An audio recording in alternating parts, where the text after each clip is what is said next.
Што е она што треба да го знаете за правилно да земете учество во постапката за доделување на државно земјоделско земјиште?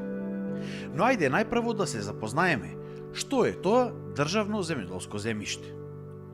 Државното земјоделско земјиште во државна сопственост може да се дава во закуп по пат на јавен оглас со прибирање на понуди и со непосредна спогодба. Земјоделското земјиште во сопственост на државата може да се даде во закуп и тоа за подигнување или одгледување на долгогодишни насади, лозја, овоштарници, хмелј и оранжерии за период до 30 години. Подигнување или одгледување на долгогодишни насади со лешник за период до 70 години. Подигнување или одгледување на маслинарници за период до 50 години.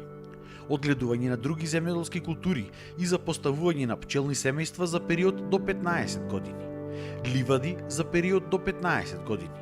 За одгледување на брзорастечки дрвја на земјоделско земјиште кое се наоѓа на надморска височина над 700 метри за период до 30 години.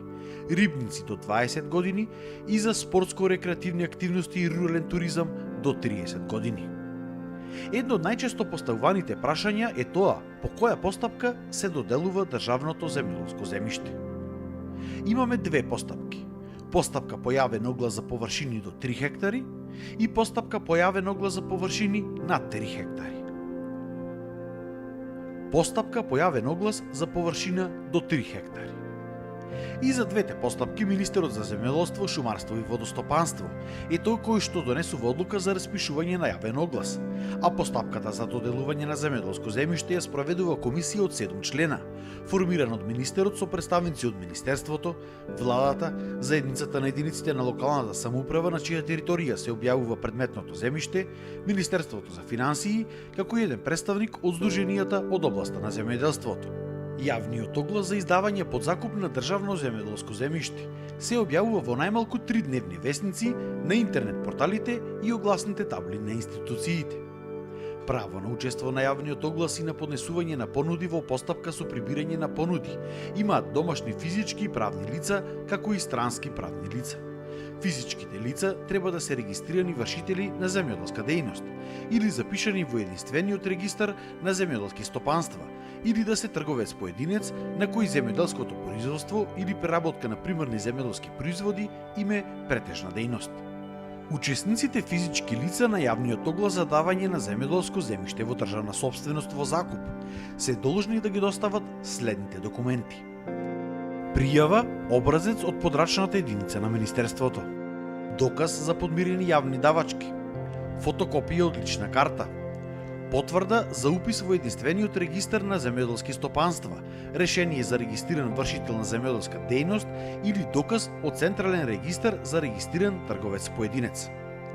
Програма за користење на земјиштето која содржи основни податоци за семејството, техничко-технолошката пременост, целта за која што ќе го користи земјиштето и пазарните аспекти и износ на планирана инвестиција. Изјава за веродостојноста на податоците дадени со пријавата заверена на нотар. Друга потребна документација утврдена во јавниот оглас. Понуда за износ на годишната закупнина.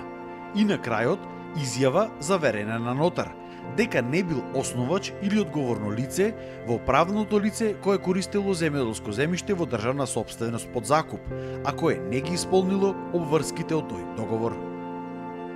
Едно од најчесто поставуваните прашања кај земјоделците е тоа што е електронско јавно надавање и како се одвива постапката. Изборот на најповолен понудувач во постапката по јавен оглас за давање на земјоделско земјиште во државна сопственост над 3 хектари се врши врз основа на највисоко понудена годишна закупнина по хектар, постигната по пат на електронско јавно надавање. Постапката за давање на земјоделско земјиште во државна сопственост под закуп за површини над 3 хектари може да се спроведе иако во неја земал учество и само еден понудувач и наддаде над почетната цена.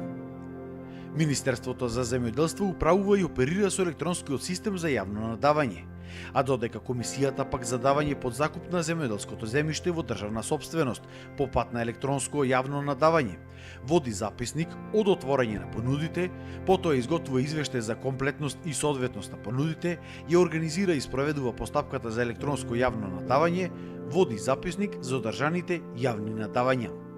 Понудувачите кои доставиле комплетна и соодветна пријава на денот на јавното надавање се регистрираат на интернет страницата наведена во огласот со корисничкото име и шифра за учество на јавното надавање, пошто имаат право да учествуваат на јавното надавање. Електронското јавно надавање започнува со објавување на почетната цена по хектар на земјоделското земјиште предмет на закуп, а се спроведува по пат на надавање од страна на учесниците во јавното надавање. Јавното надавање не може да трае пократко од 15 минути.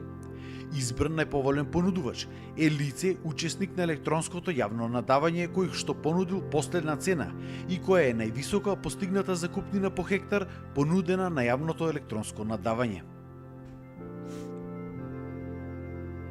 Склучување на договор и банкарска гаранција. Договорот за закуп со избраниот понудувач се склучува во рок од 30 дена од денот на приемот на известувањето за избор на најдобар понудувач. Избраниот понудувач на јавен оглас за давање на земјоделско земјиште во државна сопственост во закуп или на јавен повик за прибирање на понуди за површини над 3 хектари. По склучување на договорот, во рок од 15 дена е должен да достави банкарска гаранција за квалитетно и навремено извршување на договорот, која треба да е со важност за целиот период на трајање на договорот, а ќе се обновува на секои 3 години.